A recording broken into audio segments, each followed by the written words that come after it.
Hi, everybody. I'm Kevin Ioli from Yahoo Sports, and my guest today is the promoter Lou DiBella, who has a big fight on Saturday. It's going to be on Showtime. It is the month of heavyweight championship fights on Showtime, and it begins this Saturday from the Barclays Center in Brooklyn. Deontay Wilder defends the WBC title on a fight I cannot wait to see against Luis Ortiz. How are you, Lou? Nervous and busy, crazy busy. I've been doing interviews all day, which is good because there's interest in this fight, which there should be. This is one of the more significant heavyweight championship fights to take place on American soil in a number of years. So I'm looking forward to it. Look, I think that you cannot have a tougher guy to fight than Luis Ortiz. I think this is the toughest possible opponent for any heavyweight right now.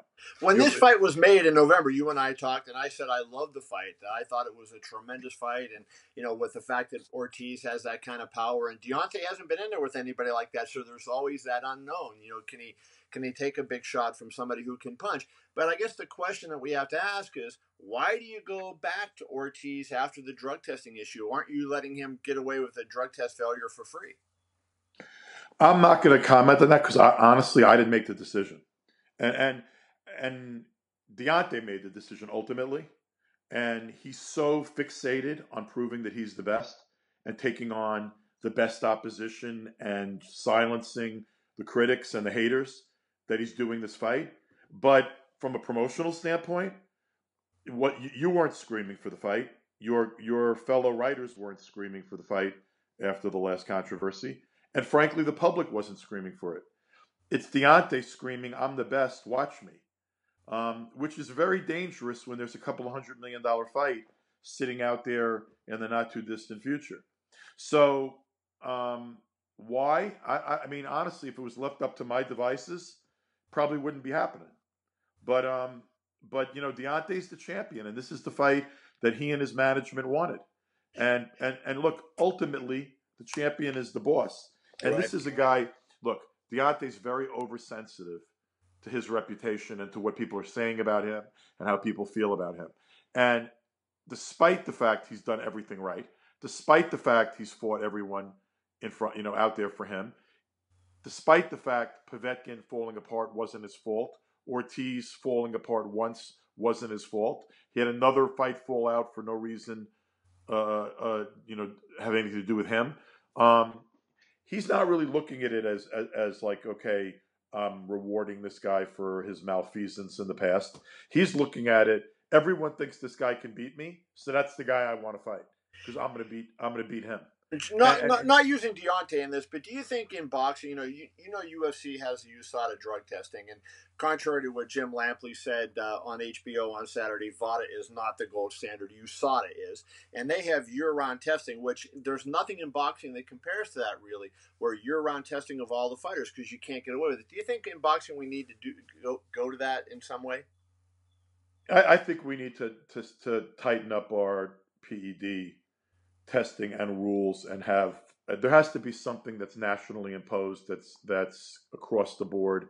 There's a lot of things we have to do when it comes not only to PED testing, to health and safety too. I mean, the fact that there aren't uniform health and safety standards in the United States is barbaric. The fact that in a number of states all you need is an eye test and an HIV test, you could walk in having been knocked out 75 times. It's a problem. I mean, we have all sorts of problems. Look, there's another, even with the PED testing, a lot of times guys delay, and the testing starts so shortly before the fight that experts know how to beat the system. Of course. And a guy's already sort of like weaning his way off and figuring that he can beat a test at the Right. point at which, sometimes the testing is beginning. There's got to be a tightening of all the PED testing rules, and frankly, there's got to be a new look taken at all health and safety regulations in boxing. I mean, it's got nothing to do with this particular fight, but in my view, any young fighter now that gets his first license to fight, you shouldn't be able to get licensed, in my view, without an MRI right at that moment. I agree. I pushed for that in 06 in Nevada. After we had two fighters die in 05, and fortunately that at least happens in Nevada, but I cannot believe that that's not a standard across the board. Yeah, there should be a baseline MRI, MRI or CAT scan for every fighter. Well, I mean, that's important to talk about, but I want to talk Let's about get back to the topic. get This back, is a yeah, get dangerous. back in the ring. This is a really dangerous fight. It's a really, really. It's a promoter's nightmare. Well, here's my question to you: how do you Deontay went out there, and I think he was really angry when he fought Berman Stavern in November because he had lost the Ortiz fight, and he really attacked Stavern. And while he got him out of there in the first round, I guess you could say, hey, when you attack like that, you're leaving yourself open. Stavern wasn't that kind of passion and that kind right. of passion and that kind of a. Do you think he fights that way against Ortiz, who can crack?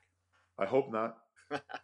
No, I hope not. I mean, I think look, Deontay's a fired up guy, and he also understands his power and likes to use it. But he's in there with a guy that is as dangerous on every level as he could be in there with. He's not just a puncher. He's a lefty puncher. Right. He's a lefty one-punch knockout puncher. Bad. Okay? Yeah, exactly.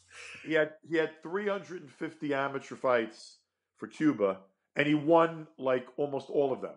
Bad. Okay? The fact that he looked so good against Bryant Jennings, I mean, Bryant Jennings isn't a world beater, but he's a good, solid professional heavyweight, and Ortiz just took him apart. Ortiz is cute. He's unorthodox. He's a lefty. And he has one-punch power. And the other thing, and I don't want to like generalize, but I will anyway. A lot of times, the Cuban fighters leave Cuba and they leave that system. And they leave all that hyper-discipline to the point that they're stifled over there. And they come over here, and for fights that aren't, in their minds, great challenges, they may tend to be at less than their best.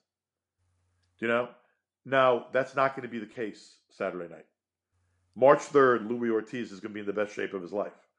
And I've already seen some video coming out of his training camp, and he looks like a different person than he looked in some of his recent fights. I don't think it's unfair to say, Lou, don't you agree that this is really make or break for both guys in a lot of ways? Because of all the criticism Deontay takes, let's say the worst case scenario happens for you and Ortiz catches him and knocks him out. People are going to say, well, he wasn't the real thing. He never fought anybody. And conversely, for Ortiz, but what worries me more is the crap I'm going to hear from the people that say, if Deontay wins and does look good, Ortiz, who knows how old he was? Could have been 40-something. Ortiz, he probably, he had they said he had hypertension and he probably did stuff to his body. And it's probably, so let me say something. Anthony Joshua wouldn't get in the same room with Luis Ortiz. Right. Wouldn't get in the same room with him. Well, he got in the ring. Wait a minute. Now he got in the ring with Klitschko, and he's getting in the ring with Joe Parker. Wow. Oh, wait. What are you talking about, Klitschko? I hope you're laughing when you're saying that. I mean, as great at me as come on, as great as Vladimir was, that wasn't the Vladimir Klitschko we know and knew. Hey, when was the last time he knocked out a good fighter? When was the last time he had a great performance? That was a Vladimir Klitschko coming off a 12-round shellacking from pillar to post by Tyson Fury. I'm going to disagree with you on that one because while I agree with that last thing you said, I think that Klitschko got him. He had been on that long run, and please, Deontay fought great against Joshua. Stop! You don't think we would have fought Deontay with him at any moment? I mean, the reason it happened is because with the gold medal and the stadiums and everything, there was more money for Klitschko in the UK. Also, after Klitschko fighting, Fury, but Fury beat him from pillar to post. He did. I agree with that. From pillar to post. I mean, that wasn't a great victory. Not only was it a great victory, it was the first time Vladimir had a guy doing the chicken dance in the ring in a couple of years. He hadn't hurt a guy that badly in years. And frankly, if it was any time in the past, and Vladimir wasn't 43 years old, I think he was 43 in that fight. I'm not sure. Maybe 41. 41. Well, when you get into that, it doesn't matter so much. But 41 years old, if that was 2-3 years back, and he had anyone that hurt, if he had anybody that hurt, he would have knocked them out. Well, let's. Here's the thing I want to get into. And what, Joseph Parker? Like, you really think? Who do you think would win? Who would be favored, Joseph Parker or Luis Ortiz? Well, I think I'll just say this: as I rate the fighters right now, the three champions, I would say I have Parker third of those three champions. Okay, so I think everyone on earth does. Okay, so now the question is, how do we rate Ortiz, or excuse I'm me, Wilder versus Joshua, and I I'm hope not that we getting into. find I'm not out. getting into the, what. I hope we find out. You have a big part in that. We're gonna. I think we'll find out when they fight, or if they get to that fight. I mean, Well, I got that's to the be question. honest with And you. so that's the I'm next not. question for you, Lou. I'm not looking past Saturday. I'm not Okay. looking past Saturday. And the other interesting thing about Saturday is if Deontay, you know, if Deontay prevails, and I believe he prevails, and I hope he prevails, and I believe in him. I believe in him. I just know how risky this fight is. Um, but against a guy like this, if Deontay were to knock Luis Ortiz out, do you really think that's an incentive to Eddie Hearn and Anthony Joshua to make that fight quickly? Well, that's my question to you. So I had Eddie Hearn on last week, and he's I know he's talked about having Big Baby fight Anthony Joshua sometime later this year, and I know you like that. I put it to him, hey, let's have Deontay Wilder, and he seemed to be open to it. If both of the He's guys not win, open to would you be anything. open to You it? know what?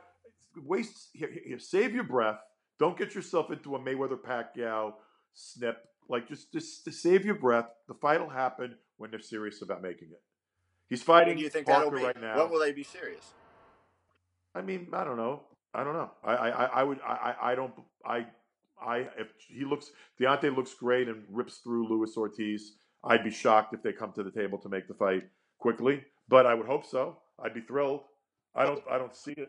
He can sell. He can fight Bozo the Clown over there and sell 60,000 seats. well, here's a Eddie's question for you, Lou. why do you think he's talking about Jarrell Miller? Why is he talking about switching networks too?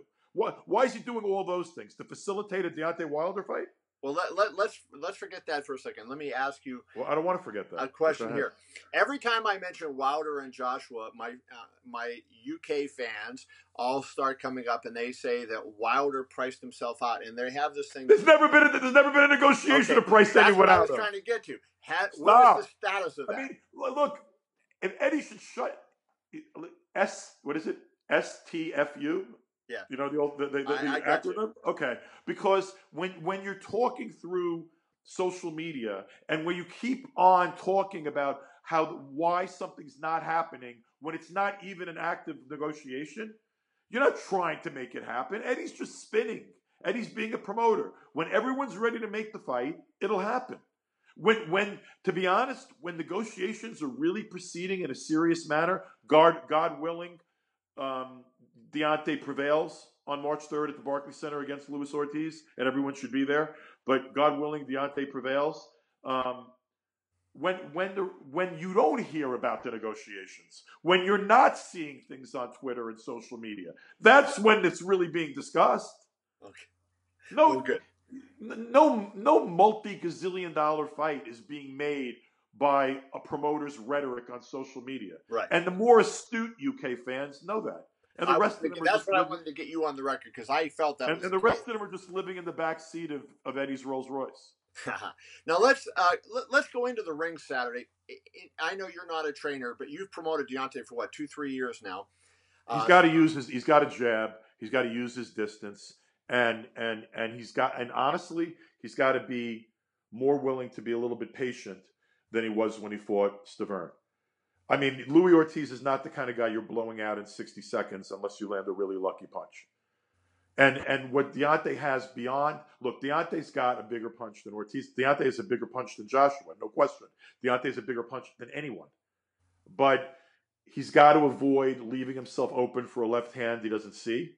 He has to fight at his distance, which means length. He's got a wingspan that way bigger than Ortiz is. Well, let's give the viewers some perspective. How you were at HBO when Lennox Lewis was coming up, and you know Lennox a lot. Similar builds between Deontay and Lennox Lewis. How in terms of power, Lennox could crack with that right hand.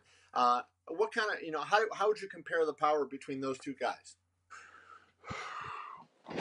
The power, I would say. Lennox could punch too, but I would say Deontay's power is bigger, greater, somewhat more extraordinary. I don't think his overall skill set is necessarily what Lennox's was at Lennox's prime. Lennox is one of the greatest of all time, so that's No, Lennox is one of the greatest ever. So I mean, Lennox is. Could you hold on 1 second? I don't know. We're gonna hold on. Hello.